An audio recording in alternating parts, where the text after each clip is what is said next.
O mineiro Roberto Carlos Ramos já fez parte da estatística assustadora de garotos marginalizados pela sociedade, recordista de fugas na FEBEM e protagonista de uma história incrível. Hoje é um especialista em literatura infantil e bom humor e conhecimento não faltam a este cara de 46 anos. Galera do Passe VIP, nós vamos conversar com um cara que é cheio de histórias para contar. Roberto Carlos Ramos, tudo bem? Tudo jóia. Bom, Roberto Carlos, para quem ainda não conhece um pouco da sua história, queria que você contasse de onde você veio e o que mais te marcou na infância. Bem, na verdade, talvez algumas pessoas já conheçam a minha história, mas eu fui menino de rua em Belo Horizonte. Eu fui um aluno da extinta FEBEM de Minas Gerais e eu fiquei conhecido pelo fato de ser um dos alunos que mais fugiram da FEBEM. Foram exatamente 132 fugas. Eu fui colocado na FEBEM quando tinha 6 anos de idade. Era membro de uma família numerosa, eram 10 filhos. Com 7 anos já tinham fugido 12 vezes da FEBEM, com 8 anos tinham fugido 20 e tantas vezes, e culminou que com 13 anos tinham fugido 132 vezes da FEBEM. Ainda não sabia ler nem escrever, era tido como um caso irrecuperável, até que eu fui adotado por uma pedagoga francesa, que acabou me ensinando a ler, a escrever, acabou me levando para a França. Voltei para o Brasil quando eu tinha 20 anos de idade. Acabei adotando 25 filhos, que como eu tinha uma trajetória de rua, eram tidos também como casos complicados, mas que hoje são homens de bem, que trabalham e estudam. No decorrer de suas experiências, ele descobriu o dom de contar histórias, apoiado pela francesa que o acolheu, Marguerite Duras. E o fato de contar história, isso começou pelo fato de não saber ler nem escrever. Quando eu era pequeno na rua, eu percebi que os meninos gostavam de ouvir histórias, mas as pessoas não tinham tempo para ler para menino de rua. Então eu inventava histórias fantásticas e a turma adorava história de assombração, de mula sem cabeça. Na verdade, eu percebia que meus colegas eram tão carentes quanto eu, né? Então existia essa troca, eles me ouviam e eu falava. E aí começou o contador de histórias. Uma vez, né, eu, minha mãe e meus irmãos, a gente tava sem dinheiro. Aí a gente teve a ideia de assaltar um banco. Eu quero dinheiro! Eu quero dinheiro! Ai, polícia! Roberto! Eu fiquei. Tudo bem, meu filho? Você é de menor? Eles vão levar você pra FEBEM. Você vai ter casa, comida e escola. Eu vim pra cá. Mas qual o segredo para ser um bom contador de histórias? Bem, na verdade, o contador de história tem que ser imaginado um bom ouvinte. E ele tem que ter uma percepção muito grande de qual seria a história ideal, né? Porque existe um nível de abstração ou de interesse de uma criança, de um adolescente, até mesmo de um adulto, do sul do país para uma pessoa do norte do país. Existe uma diferença de abstração de uma criança da zona urbana para da zona rural. E tem pessoas que às vezes a gente consegue perceber que existe uma ansiedade para fazer alguma coisa, outras existe, né, um descaso muito grande. Então, quer dizer, o contador de história tem que ter essa sensibilidade para perceber. Ele tem que ter um bom leque de histórias para utilizar a história certa no momento certo para as pessoas certas. No café da manhã, eu ia ter a primeira aula de educação física da minha vida. Eu imaginava o professor, um sujeito fortão, parecido com o Tarzan. Bom dia! Mas a dona Judite parecia mais um hipopótamo. O chão até tremia quando ela andava. Vamos lá, seus mocó! Todo mundo em posição! Educar requer paciência e dedicação. Potencializar as qualidades de uma criança é dar a ela a oportunidade de crescer. Quando eu era pequeno, na FEBEM, eu era, como toda criança, eu era uma criança curiosa. Então eu ficava, por que isso? Por que tia? E os educadores da FEBEM, como grande parte dos educadores, quando uma criança que fala demais, o que ele faz na escola? Cala a boca. Vai ficar de castigo. Você fala demais, você está conversando, é fofoqueiro. Tudo que eram minhas qualidades, na FEBEM era considerado defeitos. Quando eu fui conviver com essa francesa, eu contava, narrava as coisas que aconteciam na rua, ela falou, fantástico! Não descreve como aconteceu, não é possível! Como você descreve bem os detalhes? Então aquilo que era defeito se tornou uma qualidade. Ai, pirulita! Que bonitinha essa palavra! E a sua mamãe? Você nunca mais viu ela? Santé. De acordo com ele, o sentimento da francesa era tão nobre quanto o amor. Eu até descrevo que amor é uma coisa que a gente fala muito, tem que dar afeto, tem que amar. Essa pessoa, foi na verdade um verdadeiro ato de compaixão. A compaixão talvez é o sentimento mais sublime que o ser humano possa conhecer. A gente fala que o sentimento mais sublime é o amor. Não, na verdade é a compaixão. Amar, a gente ama quem você conhece e tudo mais. Compaixão é esse sentimento duplicado por alguém que você desconhece. Tem até uma historinha hindu que é muito interessante. É uma história budista. Imagina que um homem que não tem os 2 braços nem as 2 pernas, está na beira de um lago com o filho dele. Deus o abençoou com o filho. E ele está lá agradecendo a Deus as deficiências dele, mas ao mesmo tempo o filho abençoado, perfeito que Deus o deu. Mas aí esse homem vê uma criança se debatendo no lago, nas águas do lago. Esse homem olha para um lado, olha para o outro, não vê ninguém para salvar aquela criança. Aí ele pensa, mas eu amo meu filho. Eu não tenho condições de salvar aquela criança. Eu não tenho os braços, não tenho as pernas, nem sei nadar. Né? Se ele ama o filho dele, ele vai ficar ali com o filho. Mas se ele for movido por um ato de compaixão, ele é capaz de se atirar na água para tentar fazer alguma coisa, mesmo por alguém que ele não conhece.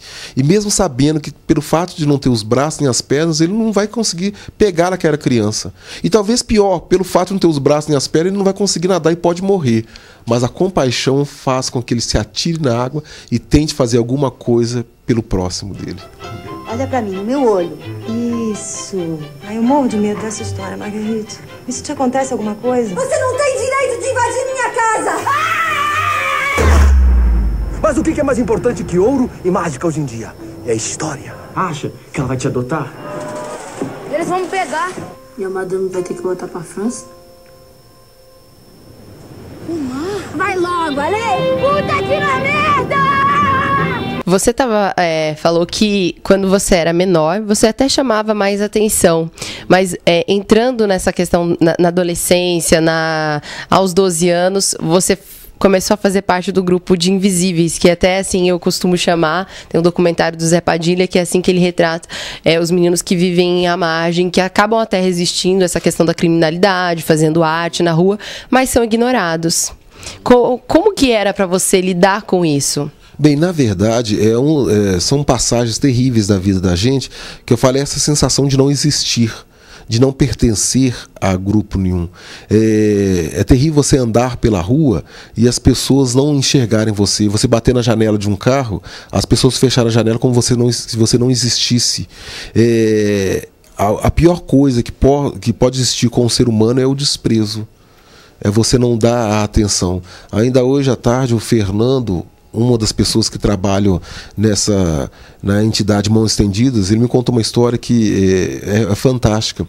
Ele falou que um cientista fez um experimento com 3 potes de arroz. Ele colocou 3 potes de arroz e mostrou para as pessoas. Todo dia ele chegava perto do primeiro pote e falava: você não presta, você não vale nada, que coisa horrível que você é. Chegava perto do segundo pote e falava: nossa, como você é bonito, isso, você é gostoso, maravilhoso. E perto do terceiro pote ele não fazia nada com o terceiro pote. Isso se estendeu por uns 15 dias. No final de 15 dias ele abre os 3 potes. O primeiro pote, que ele falava que não presta, que não valia nada, estava com mofo, estava mofado. O segundo pote, que ele elogiava, estava lá intacto, normal, perfeito. O terceiro pote, que ele não falava nada, estava podre. O arroz apodreceu.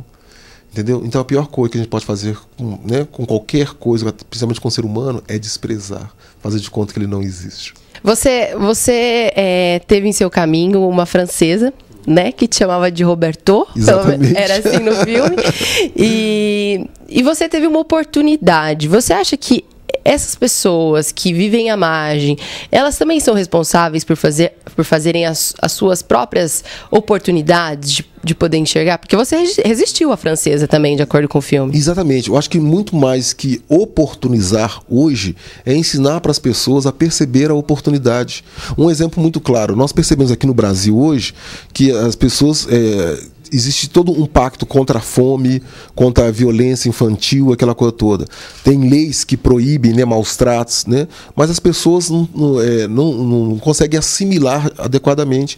Então existe todo um processo que perceberam que tem que ser anterior, que é ensinar para as pessoas a perceber essas oportunidades. Por exemplo, quando você cria o Bolsa Família, uma família recebe uma rendazinha, mesmo que mínima, para tentar se manter. No começo, a maioria das famílias, os pais que tinham problema de alcoolismo, usavam Não, o dinheiro para comprar cachaça e droga. Aí as pessoas falam, viu, tá usando dinheiro para comprar cachaça. Não, é porque não foi ensinado a essas pessoas que aquilo ali não está sendo doado por ninguém, sabe? É um direito das pessoas. Quando ele perceber, então, que aquele dinheiro que está chegando na mão dele não está sendo doado por ninguém, que é o dinheiro dele mesmo, que a nação, né, ele faz parte da nação, é uma questão de pertencimento, ele pertence a esse país e o país é dele.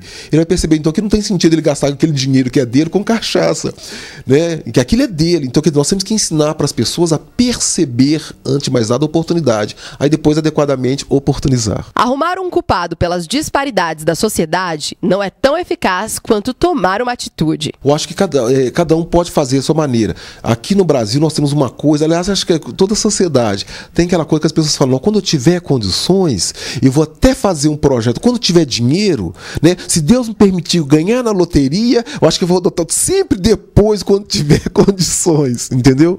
E na verdade, cada um pode fazer a sua parte na sua maneira. Digamos, você é jornalista, por que você não faz então uma puta matéria dando esse informe? Uma pessoa que é dentista, por que não pode atender um paciente gratuitamente? Um que é médico não pode fazer alguma coisa? Eu que sou costureiro, por que eu não vou ensinar alguém a fazer uma costura? Quer dizer, cada um pode contribuir. Nós não temos mais que julgar a culpa é do governo, a culpa é da sociedade, que as pessoas falam muito, né? A culpa é da sociedade. Não, mas nós somos a sociedade. Então nós é que temos que fazer a nossa parcela. Cada um, né, dando o mínimo, pode ter certeza que faz uma grande diferença. Oi. Pode perguntar o nome de qualquer coisa nessa casa que eu falo o nome dela em francês. Mas tem que perguntar assim, qu'est-ce que c'est? Que quer dizer, o que é isso em francês? Qu'est-ce que c'est? Qu'est-ce que c'est? Qu'est-ce que? Des oiseaux. Roberto Carlos Ramos teve a sua própria história retratada nas telonas pelo diretor Luiz Vilaça. O título não poderia ser outro além de O Contador de Histórias.